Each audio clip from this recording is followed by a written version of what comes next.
அனைவருக்கும் வணக்கம். இந்த பதிவில் கடக ராசி 2024ஆம் ஆண்டு குரு பயிற்சி பலன் எப்படி இருக்குது அப்படிங்கிறத இந்த பதிவில் பார்க்க போகிறோம். 2023ஆம் ஆண்டு பார்த்தீங்க அப்படின்னா குரு உங்களுக்கு 10ல் இருந்ததுனால் படாத பாடு பட்டிருப்பீங்க. வேலை இழப்புகள் நிறைய பேருக்கு இருந்திருக்கும். அது மட்டும் இல்லை, பண இழப்பு, நிறைய கடன் பிரச்சனை, தொல்லைகள், குடும்பத்தில் பிரச்சனைகள், எல்லா பிரச்சனையுமே நீங்கள் மோஸ்ட்லி அனுபவிச்சிருப்பீங்க. கடகராசி வாழ்க்கையே வெறுக்கிற அளவுக்கு கொண்டு போயிருச்சு. அந்த அளவுக்கு ரொம்ப மனக்கவலையில் இருந்த கடகராசிக்கு இப்போ தான் பார்த்தீங்க அப்படின்னா நல்ல காலம் பிறக்க போகுது.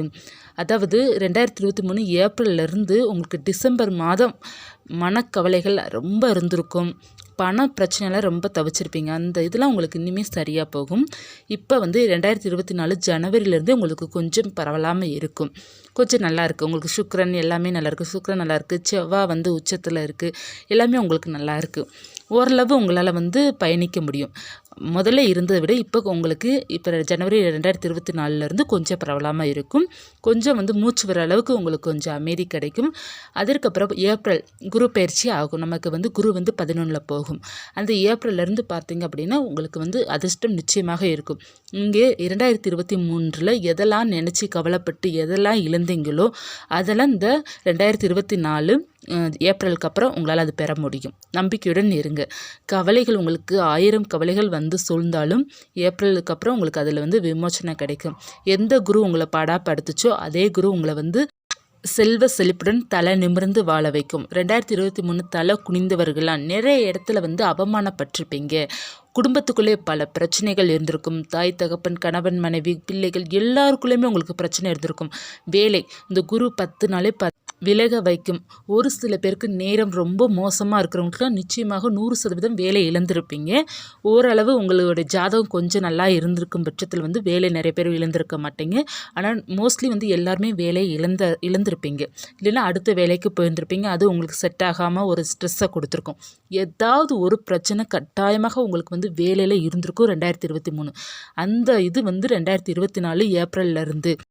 குரு பயிற்சி 2024 பார்த்தீங்க அப்படின்னா மே மாதம் 1ஆம் தேதி தான் நமக்கு குரு 11க்கு போகிறார். இதில் என்னன்னா நமக்கு முன்னாடி 2-3 மாதத்திற்கு முன்னாடியே அவருடைய பலனை காமிக்க ஆரம்பிச்சிருவார்.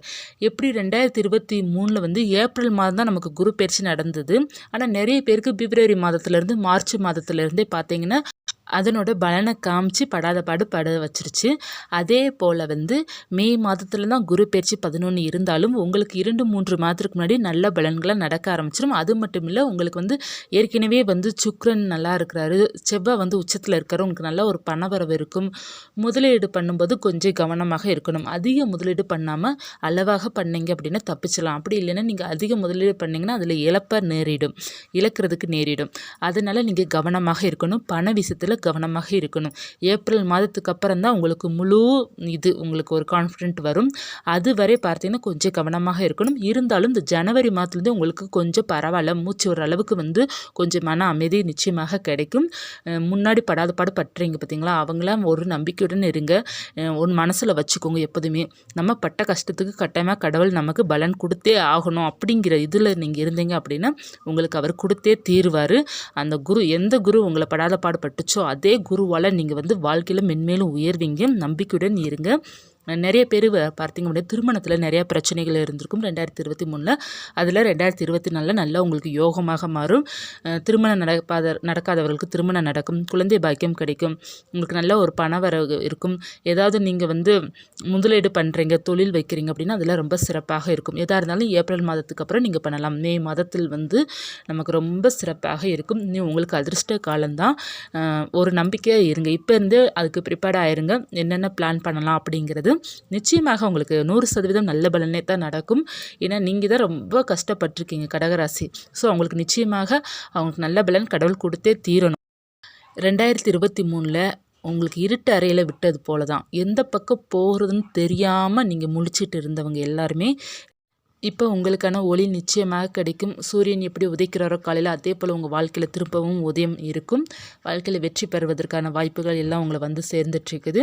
நம்பிக்கையுடன் இருங்க. இந்த மாதம் ஜனவரி, பிப்ரவரி, மார்ச், ஏப்ரல் இந்த 4 மாதமே ஒரு 100% உங்களுக்கு நல்லா தான் இருக்கும். நம்பிக்கையாக இருங்க. ஏன்னா எல்லா உங்களுக்கு கிரகங்களும் நல்லா இருக்கிற பட்சத்தில் நல்லா இருக்குது. சனி மட்டும்தான் அஷ்டம சனியாக இருக்கனால கொஞ்சம் தாக்கம் இருக்கும்.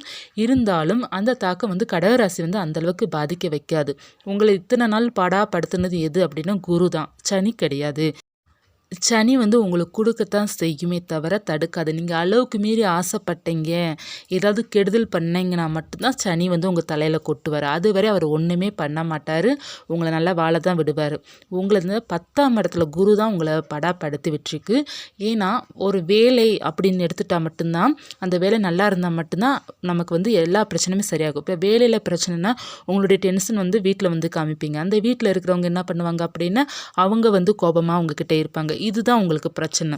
உங்களுக்கு வேலையில் இருக்கிற பிரச்சனையால தான் சுற்றி எல்லா பிரச்சனையும் உங்களுக்கு வருமே தவிர, சனியால் வந்து உங்களுக்கு என்ன பிரச்சனை அப்படின்னா, கொஞ்சம் உடல் வந்து கொஞ்சம் கவனமாக பார்த்துக்கணும். அவர் வந்து உடலில் மட்டும்தான் கொஞ்சம் பாதிப்பை கொடுப்பாரு. சளி, காய்ச்சல் இந்த மாதிரி. பயப்படுற மாதிரி ஒன்றும் இல்லை. பிறகு முக்கியமானது காரில், பைக்கில் போகும்போது ரொம்ப கவனமாக போகணும். நீங்கள் கவனமாக போனால் கூட முன்னாடி இருக்கிறவங்களால உங்களுக்கு பிரச்சனை வரத்தான் செய்யும். அதனால வண்டியை கொஞ்சம் ஸ்லோ பண்ணிவிட்டு போகிறது உங்களுக்கு எப்போதுமே நல்லது. ஏன்னா ஸ்லோ பண்ணிவிட்டு போகிறவங்க மட்டும்தான் எந்த ஆபத்துலேயும் மாட்டிக்கொள்ள மாட்டாங்க. ஏன்னா அஷ்டம சனியில் நிறைய பேர் வந்து இந்த பைக்கில் திடீர்னு விழுகிறது. ஆனால் பாதிப்புகள் இருக்காது. நீங்கள் பயப்படுற அளவுக்குலாம் கடவுள் நிச்சயமாக உங்களை பாதிக்க விட மாட்டார். ஆனால் கொஞ்சம் கொஞ்சம் சோதனை கொடுப்பாரு. அதில் நீங்கள் கவனமாக இருந்துக்கிட்டேன்னு தப்பிச்சிடலாம். அதனால் பைக்கில் போகிறவங்களும் சரி, காரில் போகிறவங்களும் சரி, கொஞ்சம் ஸ்லோவாக போங்க. நம்ம கொஞ்சம் நேரானா கூட பரவாயில்ல. ஹெல்மெட்டு கட்டாயமாக போட்டுக்கோங்க. நீங்கள் ஹெல்மெட்டு போடுறது உங்களுக்கு ரொம்ப நல்லது.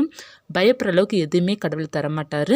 கொஞ்சம் கொஞ்சம் நமக்கு வந்து கீழே விழுகிற மாதிரி, கால் அடிபட மாதிரி இந்த மாதிரி கொடுத்தா கூட நீங்கள் சேஃபாக ஸ்லோவாக போனீங்கன்னா அந்த பிரச்சனையிலிருந்தும் நீங்கள் தப்பிக்க முடியும்.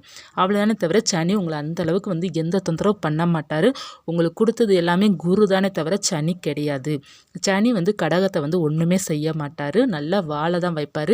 அது மட்டும் இல்லை, இந்த அஷ்டம சனி இந்த 2.5 வருஷத்துக்கு போகிறதுக்கு முன்னாடியே உங்களுக்கு பார்த்தீங்க அப்படின்னா ஒரு வசதியான வாழ்க்கையை கொடுத்துட்டு தான் போவார். ஒன்று நீங்கள் வீடு வாங்கலாம், அல்லது சொத்து, அசையாத சொத்து ஏதாவது வாங்குற அளவுக்கு யோகத்தை கொடுத்துட்டு தான் அந்த சனி பகவான் போவார். அதனால் வந்து நீங்கள் சனியை பற்றி கவலைப்படையே தேவையில்லை. கொஞ்சம் கேர்ஃபுல்லாக இருந்தால் மட்டும் போதும். உடலில் நம்ம ரோட்டில் போகும்போது பார்த்து கவனமாக போனால் மட்டும் போதும். அதற்கப்புறம் இந்த குரு வந்து 10ல் தான் உங்களை படப்படுத்தியிருக்கும். அது இப்போ 11க்கு மாற போகிறதுனால உங்களுக்கு இந்த 2024 கொஞ்சம் பரவலாமல் இருக்கும். 2024 மே மாதத்துலேருந்து உங்களுக்கு நிச்சயமாக ராஜ யோகம் அமையும். சிம்மாசனத்தில் உட்கார்ற யோகம் கிடைக்கும். நிறைய பேர் பார்த்தீங்கன்னா வேலையில் இழப்பு தான் அவங்கள போட்டு படாத பாடுபட்டுச்சு. ஏன்னா வேலை இழந்தாலே நமக்கு பண பிரச்சனை அங்கே வந்துடுது. அதற்காக நிறைய பேர் கடன் வாங்குறது, கடன் அடைக்க முடியாமல் தவிப்பவர்கள் எல்லாருமே மே மாதத்தில் கடன் அடைக்கிற யோகத்தை அந்த குரு பகவான் உங்களுக்கு கொடுப்பாரு. அவரே உங்களை போட்டு அடின்னு அடிக்கிறாரு. அவரே உங்களை போட்டு வாழ வைக்க போகிறாரு. இதுதான் நம்மளுடைய விதியோ என்னமோ, ஆனால் உண்மை அதுதான். அவர் தான் உங்களை 10ஆம் இடத்துல இருக்கும்போது உங்களை படாத பாடு பட வச்சாரு. அதே மாதிரி 11ஆம் இடத்துல போகும்போது உங்களை வாழ வைக்க போகிறாரு. அதனால் நீங்கள் ஒரு கான்ஃபிடெண்ட்டாக இருங்க. நீங்கள் வந்து உங்கள் மனசில் வந்து தைரியத்தை வச்சுக்கோங்கன்னா, 10ஆம் இடத்துல இருக்கும்போது எப்படி படாத பாடுபட்டனோ அதே மாதிரி 11ஆம் இடத்துல வரும்போது நான் வாழ்ந்தே ஆகணும் அப்படிங்கிற வெறித்தனமாக நீங்கள் இருங்க. நீங்கள் எதை இழந்தீங்களோ எல்லாத்தையும் மீட்டு எடுக்கணும் அப்படிங்கிற வைராக்கியத்துடன் இருங்க. வைராக்கியமாக இருக்கணும். அவர் 11ஆம் இடத்துல போயிட்டு 12ஆம் இடத்துக்கு போகிறதுக்குள்ளே நீங்கள் இழந்தது எல்லாத்தையும் மீட்டெடுக்கணும் அப்படிங்கிற வைராக்கியத்தில் இருந்தீங்கன்னா நிச்சயமாக சொத்து எல்லாத்தையும் நீங்கள் வந்து மீட்டெடுப்பீங்க. வேலை அதை விட பெரிய ப்ரொமோஷனுக்கு உங்களால் கட்டாயமாக போக முடியும். உங்களுடைய வைராக்கியம், உங்களுடைய நம்பிக்கை, நீங்கள் வந்து கட்டாயமாக இந்த 11ஆம் இடத்துல இருக்கையில் ஜெயிக்க முடியும்.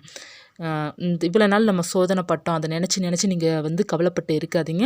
அந்த கவலையை தூக்கி போட்டுட்டு இனிமேல் நீங்கள் வந்து சாதிக்கிற வேலையை பாருங்கள். நிச்சயமாக உங்களால் இந்த நேரத்தில் வந்து ஜெயிக்க முடியும். நம்பிக்கையுடன் இருங்க. நம்பிக்கை மட்டும்தான் உங்களை வாழ வைக்கும். கடகராசி அன்பர்களே, தைரியமாக இருங்க. நிறையா பெண்களுக்கு வந்து நிறையா பிரச்சனைகள் இருந்திருக்கும் குடும்பத்தில். எல்லாமே சரியாக போயிடும். தைரியமாக இருங்க. கடவுள் பக்தியுடன் இருங்க. எப்போதுமேவும் வந்து கோபப்படாதீங்க. உங்களுக்கு ஆக்சுவலாக கடகராசிக்கு வந்து கோபம் வராது. மோஸ்ட்லி 80% அவங்க வந்து கொஞ்சம் சாஃப்டாக தான் இருப்பாங்க. ஏன்னா அவங்களுக்கு வந்து சந்திரன் நீர் ராசி வேறு. அதனால் அவங்களுக்கு வந்து அமைதியாக இருக்கிறது தான் பிடிக்கும். கோபப்படுறது பிடிக்காது. கத்துறது பிடிக்காது. டென்ஷன் ஆகுறது பிடிக்காது. அவங்க எப்போவுமே அமைதியாக தான் இருப்பாங்க. ஒரு 80%. பெண்களாக இருந்தாலும் சரி, ஆண்களாக இருந்தாலும் சரி, நல்ல குணம் கொண்டவர்கள், பாசமானவர்கள், மிக மிக பாசமானவர்கள். அம்மா மேலே எந்த அளவுக்கு பாசம் வச்சுருக்காங்களோ அதே போல் தான் மனைவி மேலே பாசம் வச்சுருப்பாங்க, பிள்ளைங்க மேலே பாசம் வச்சுருப்பாங்க, கூட பிறந்தவங்க மேலே பாசம் வச்சுருப்பாங்க. எல்லாருமே வேணும்னு நினைக்கிற குணம் வந்து இந்த கடகராசிக்கு இருக்கும். அதனால் என்னமோ அவங்க வந்து படாத பாடுபடுறாங்க. ஏன்னா நல்லவர்களுக்கு அந்த உலகத்தில் வந்து சோதனை கடவுள் அதிகமாக கொடுப்பார் அப்படிங்கிற மாதிரி இந்த கடகராசிக்கு அது பொருந்தும். ஏன்னா அவங்க வந்து இயற்கையாகவே நல்ல குணம் கொண்டவர்கள் தான். அவங்களுடைய ராசியும் அப்படிப்பட்ட தங்கமான ராசி. அதனால் அவங்களுக்கு வந்து கோபங்கள் வந்து அந்த அளவுக்கு வராது. எல்லாருமே வேணும், சொந்த பந்தம் எல்லாமே வேணும்னு நினைக்கிற ஒரு அற்புதமான குணம் கொண்டவர் தான் இந்த கடகராசி. உங்களுடைய வாழ்க்கையை நினச்சி கண்ணீர் விட்டு அழுத நாள்லாம் இப்போ சரியாக போகிற நாள் வந்துருச்சு. நீ கவலைப்படாமல் இருங்க. உங்களுடைய கண்ணீர் வந்து வீணாகாது. நிச்சயமாக நீங்கள் ஜெயிப்பீங்க.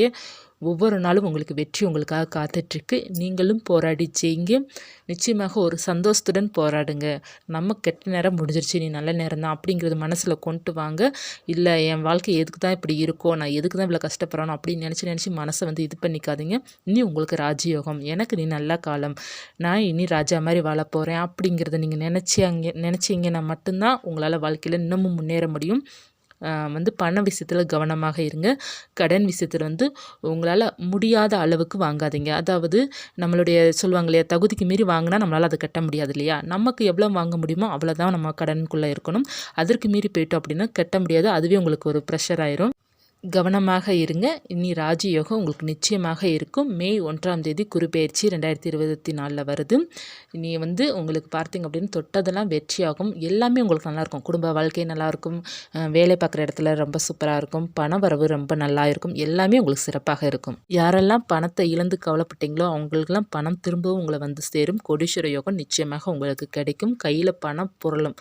இந்த பதிவு உங்களுக்கு உபயோகமாக இருக்கும்னு நினைக்கிறேன். எதிர்த்து லைக் பண்ணுங்கள். இது போன்ற தகவல் தெரிந்து கொள்ளணும் அப்படின்னா சேனலை சப்ஸ்கிரைப் பண்ணி வச்சுக்கோங்க. அடுத்த பதிவில் பார்க்கலாம். நன்றி.